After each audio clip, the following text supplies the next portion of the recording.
Welcome back to the return of Godzillathon. The year is 1964, and after the success of King Kong vs. Godzilla, TOHO decided to pit Godzilla against a famous monster of their own creation in Mothra. Now, up front, this is one with a notable American and original Japanese cut, but the American or international release, mainly aside from some dialogue swaps referring to Mothra as the Thing, actually just adds in a deleted scene where the US military is attacking Godzilla with missiles in a naval barrage.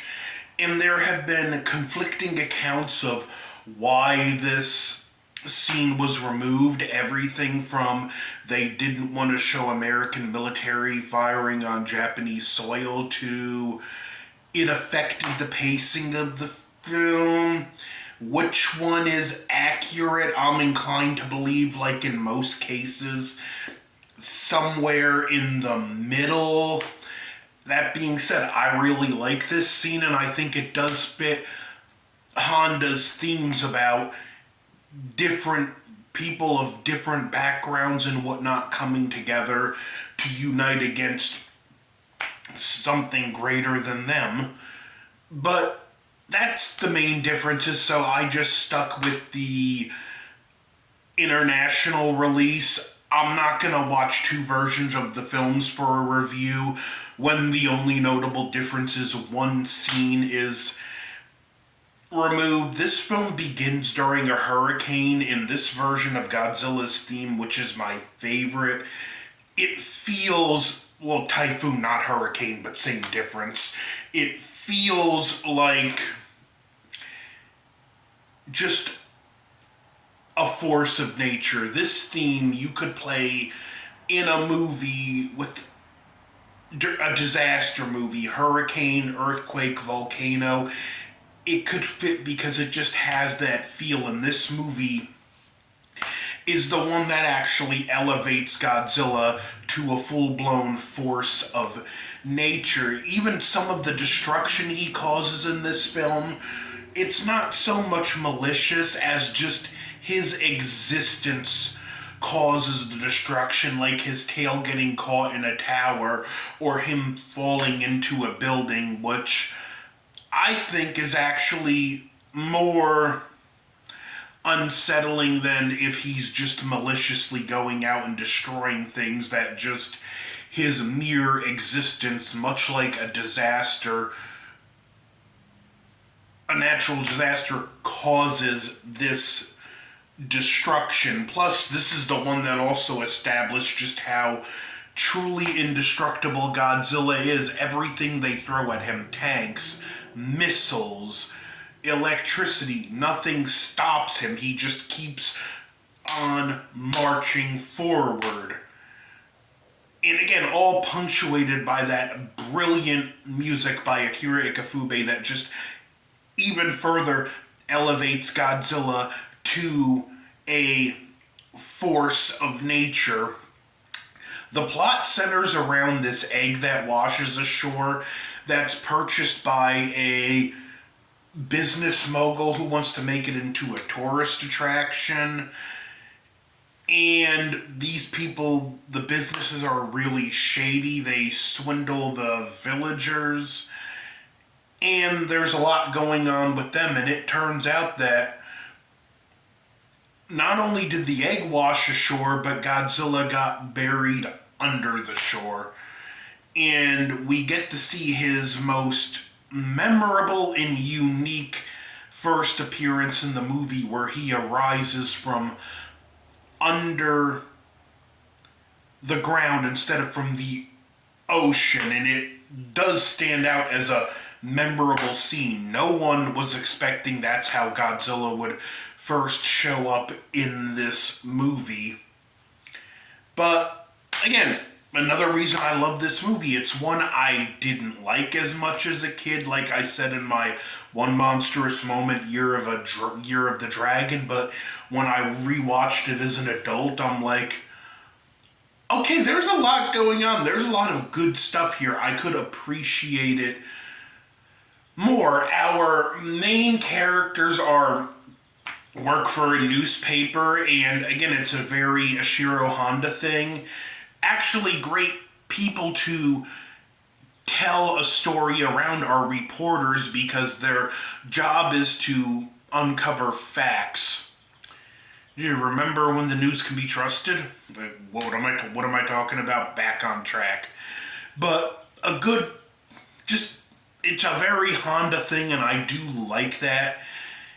And we do see that as the Shobijin or the fairies show up and the reporters find out about Mothra, we see again how, like, the government's not getting involved and how Honda doesn't necessarily put his faith in government so much as he does people, because you just have everyday people are the ones proactive about getting the egg returned until Godzilla shows up. Then it becomes a race to stop Godzilla, and nothing the military does can hurt them. The photographer, who she's one of my favorite characters in this, it's again where Honda would, it's something else he would do, that he would write strong in their own way female characters, whether that would have to do something pivotal to the plot, whether it be Emiko telling Ogata about the oxygen destroyer, or in this one when they go to Infant Island to ask to get Mothra to help, and the islanders aren't wanting to help. She does give an impassioned speech about how we're all in this together and we need to help each other out, and that's what ultimately wins over getting Mothra to go help fight, even though Mothra is at the end of her life and dying.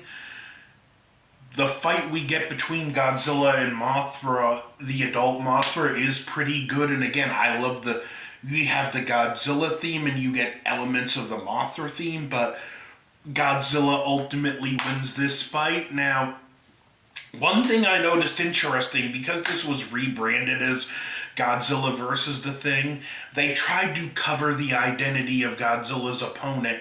And when you look at the international poster where you see this big censored bar and there's this monster with these tendrils, I can't help but wonder, when Godzilla versus Biollante came out and they designed Biollante, did they see this poster and someone decide, you know what, I'm going to create the monster that's behind that poster? Because it does make me think Biollante every time I look at it. But we get and also the shady businessmen, their greed undoes them, and one gets shot and the other gets finished off by Godzilla. And we get the fairies mention that the egg can be hatched today. So even though Godzilla was about to destroy the egg, he walked off after his fight with the adult Mothra and headed toward an island where some kids on a field trip get left behind.